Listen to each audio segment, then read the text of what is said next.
Hello Internet, Kefka Floyd here, ready to bring you the next episode of Let's Play Return to Castle Wolfenstein.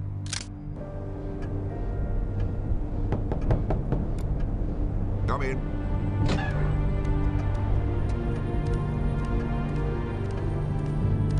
Well, Jack? Blazkowicz touched down with the Cobra in Malta about 6 hours ago. In one piece, I assume? Yes, sir. Advanced Aeronautics is en route to Malta now. Excellent.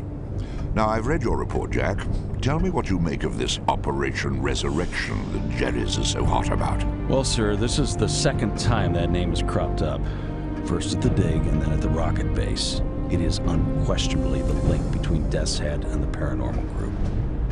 Anything else? I'm afraid not, sir. We still need more information.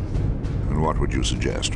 We go to the source, and by that I mean we shadow Death's Head himself, and we do it right in his own backyard. I take it you're referring to the secret weapons facility near Kugelstadt. Exactly. Interesting proposition.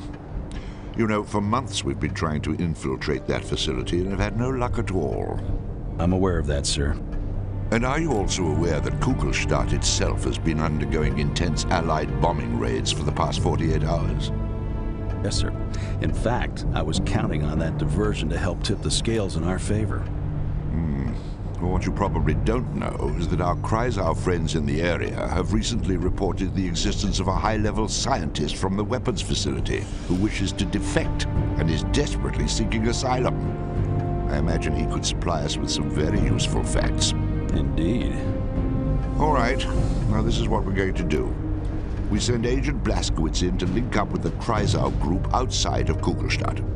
They have means for getting him inside the weapons facility, and he can assist them as necessary in order to get this scientist out of there and back in our hands. And then? Well, and then we have him play the bloodhound. Follow the scent.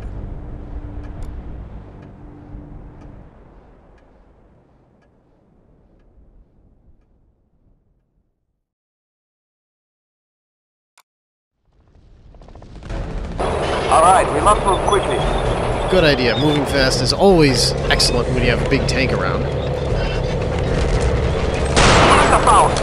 The Kreisau extraction team just ahead of us reports there's a 6-man Panzer Grenadier unit hiding in the next block. We must eliminate them before I can risk moving forward. Alright, well let's kill all the Panzer people. This level is the first episode of Mission 4, Deadly Designs, in which we start facing even more powerful enemies on a regular basis. In addition to regular Nazis, we'll be seeing those Black Guard that we just saw in the last episode. But there's also some other deadly dudes that we'll be running into as time goes on. First thing though is we gotta kill this Panzer unit that's keeping the tank from progressing. Once you kill all the guys, the tank will be able to move forward. Just watch out, as those guys do like to hide in the windows.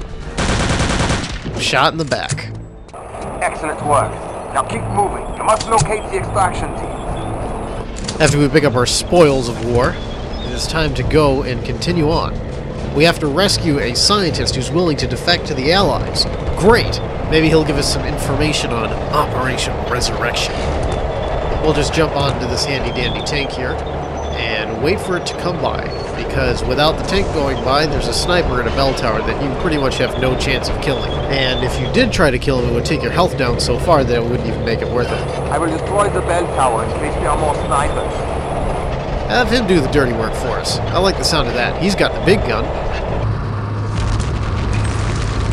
Our team has just teamed up with the defective scientists, but they are under heavy fire in the next block. He just is... Hey! Alright, we're kicking down doors and kicking Nazi ass, too. Time to take care of as many of these guys as we can and go rescue that scientist. These guys here are, you know, not much of a threat. They're your standard MP40 Nazis, and up here, there's a Mauser Nazi. You know, these things should be old hat for us by now. But what we need to do is hop on through this building, where we'll find an even deadlier kind of Nazi, one we have never seen yet before. It's the flamethrower Nazi. That's right, these Venom soldiers, as they call, carry around a very highly powered flamethrower. This flamethrower is very useful for you, because it can kill many Nazis with only a little bit of flame. Good. The scientist is safe, but there's heavy resistance along the last road before the weapons complex. Let's go. Thank you for your assistance. We will move the scientist out soon. You'd better get going. I agree.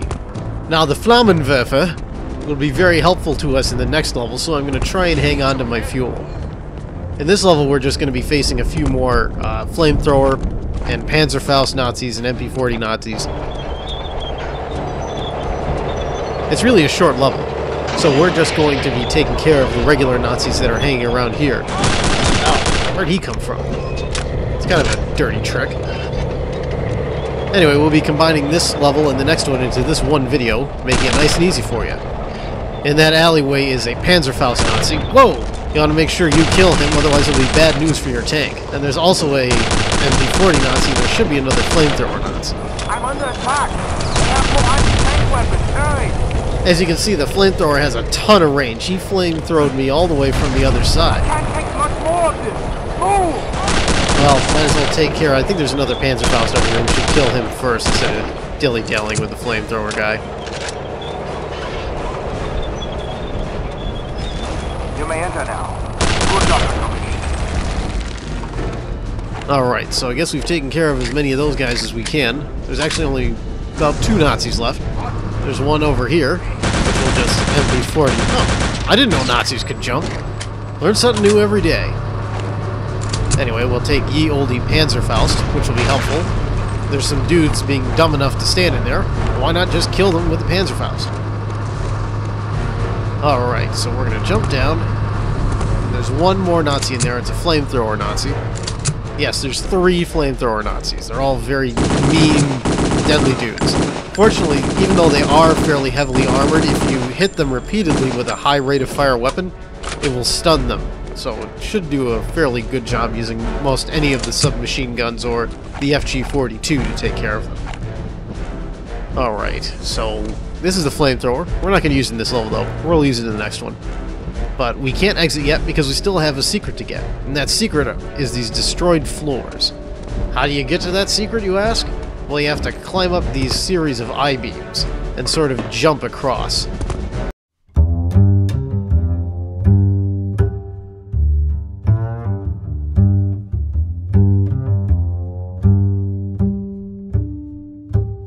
How you really should do it. Climb up to this little itty-bitty ledge, which will allow you to do a short running jump over there, which will net you all of some health and some bullets. The thing is that you can suffer from some fall damage from botching the jump from that I-beam, so you may wind up expending more health than you get by trying to find the secret. Yep, that was a very short level. We're gonna fall down here and go to the next level, which is the road to the Venom you might have heard me talking about earlier. Is a very powerful chain gun, and it's going to be very useful for us, and we need to get the plans for it. We'll find it in this weapons factory. First thing we need to do is get out of this sewer. At the top of this sewer, we're going to find a dude with a manned MG42. You should snipe him immediately. If he gets on that manned MG42, you're pretty much screwed. He just walked into that. Okay, this level is going to be full of blackguards. There'll be lots of FG42s, so you can make liberal use of your 7.92mm ammo in either the Mauser or the FG42. Alright, he was fairly easy to take care of, surprisingly. There's another Nazi up there. I don't think I can get him from over here, hiding just out of my field of view. Darn it all. Can we get him with a grenade? That's a no. Anyway, we might as well just move forward and take care of them as they come. Now, this destroyed factory is actually, in terms of area, a fairly small level. However, there's lots of blocked areas, tunnels, and other things that you have to navigate during the course of it. So it's very easy to get lost. So, you know, you'll pick it up as you go along. There's just a lot of Nazis in various places that can trip you up if you take one wrong turn.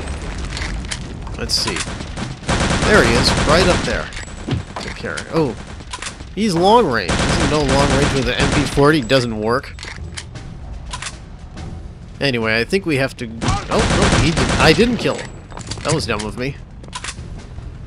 Anyway, there's not really any secrets in this level, but there are a few places where you can sort of get stuff that's hidden away. We'll just grab one of these health bags. Let's see, I heard an unmanned MG42. There's a guy in an emplacement over here we should take care of. Let's use our handy-dandy tactical scope on the FG42 to give him a bad haircut. Now, one thing I do feel is kind of inefficient is using the FG42 with the tactical scope. Even though I do like using it, it is fairly... I don't know, I'd say you're better off using the sniper scope in most situations that you'd want to use it. Because you wind up shooting, you know, 4 or 5 bullets from the FG42 to kill these guys. We can just snipe them with 1 or maybe 2. Alright, now that we've got a sufficient amount of flamethrower fuel, let's go burn some Nazis! There's a reason they made using these things a war crime. Number 1, they're really fun to use. And number 2, they're really deadly. Just gotta light them on fire and let the flames do the rest. Alright, up here we've just got an APC and a couple Nazis. Actually, no, this is the hidden health room, I think. Why this isn't considered a secret, I'm not sure. But this isn't where we want to go. We want to go to where the APC is. So let's hop on down and get back in the sewer. One thing that I always thought was a nice touch is when you have the flamethrower equipped. It does a, you see when you move left and right, the flame extends and contracts a little bit. I always thought it was pretty neat. See, all you need is just a little bit of flame, and he'll catch on fire. Don't just spend all your fuel, because the fuel is fairly rare, and it doesn't take a lot to make fairly efficient use of this weapon. Run, run, run, or you'll be well done!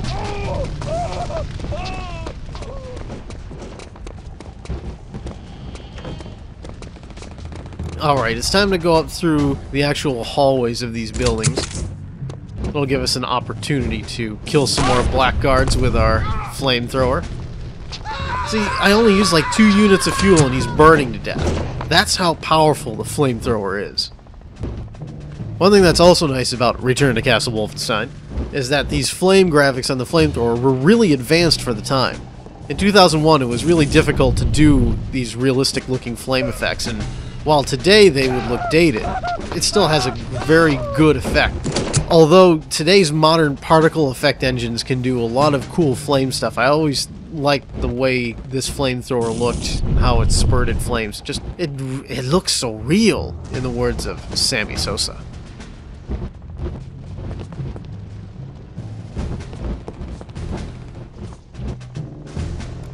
Alright, just him. Burned to death. So how do I disarm this thing? I told you, just clip the red wire. Or was it the blue one? Ah, hold on while I go get the manual.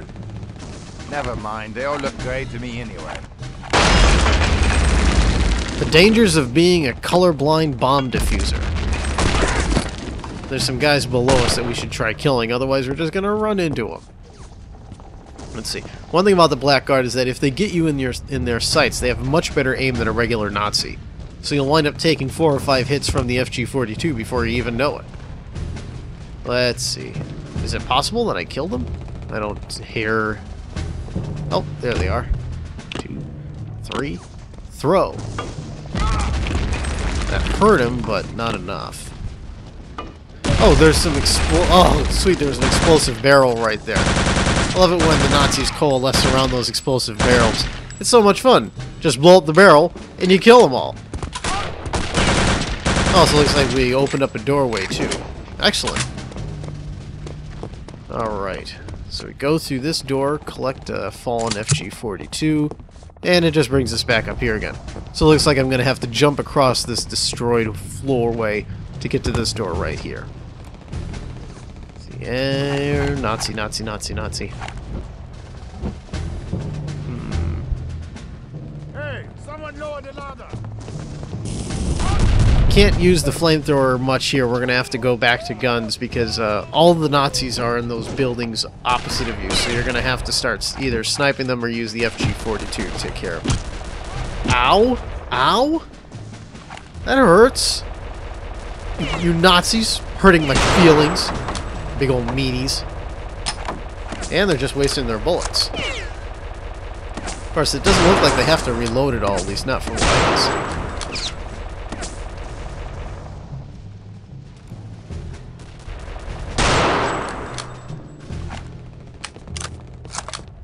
This area is very dangerous, obviously, because there's several places where the Nazis can hide where you can't really see them, usually where they're hiding through those windows like we just did right there.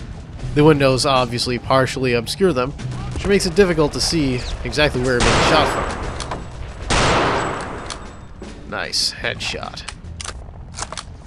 Alright, so we're going to have to get across there to get the Venom instruction manual. The Venom, a very powerful rotating machine gun, is one of Death's Head's babies. I, for one, am going to enjoy using it against him. Whoa! Rocket. Yeah, one thing to know about the Panzerfaust is that usually the soldiers only have a limited supply of them. You can usually exhaust them if you just wait them out and dodge. They can only carry about 4, maybe 5 tops, just like you. Some enemies are, of course, immune to this, and we'll run across them later, but your average Nazi can only carry so many Panzerfausts. Let's see, where am I supposed to go? It's a very good question. Are we supposed to go in this door? No, actually, this door leads to the exit. If you go this far forward, it will say you can't leave, because you're a dumbass, and you forgot to get the Venom instruction book. Moron. So we have to turn back around and go grab our Venom instruction book. It'll be some very interesting reading to see how they solved many technical problems in making a handheld electric-powered chain gun. Now, one thing that I think I touched on in an earlier thread, or at least posts in the thread as it were, was in enemy territory they took the Venom away from you. Instead, you had a portable MG42 machine gun. And I always felt that the MG42 was a little inferior to the Venom in fun factor. I mean, I played a lot of ET and used the MG42, and it really was a very tough gun to use unless you were in the prone position. I just was not much of a fan of that. At least with the Venom, you were slowed down, sure, but you could still run and gun to a moderate degree. Not so with the portable MG42. Wasn't really a fan of that change, and I personally loved how the Venom had to spool up. You know, when you go across the corner and you hear a Venom go, "Ooh," it makes you really freak out saying, oh boy, we're gonna get killed here. Anyway, now that we're up here on the ladder again, we can safely jump over there and go back in this door. This will take us to the end of the level, in which we'll get to the train yards, which will take us to the secret weapons facility. So join us on the next episode of Let's Play Return to Castle Wolfenstein, when we go on a train. Woo!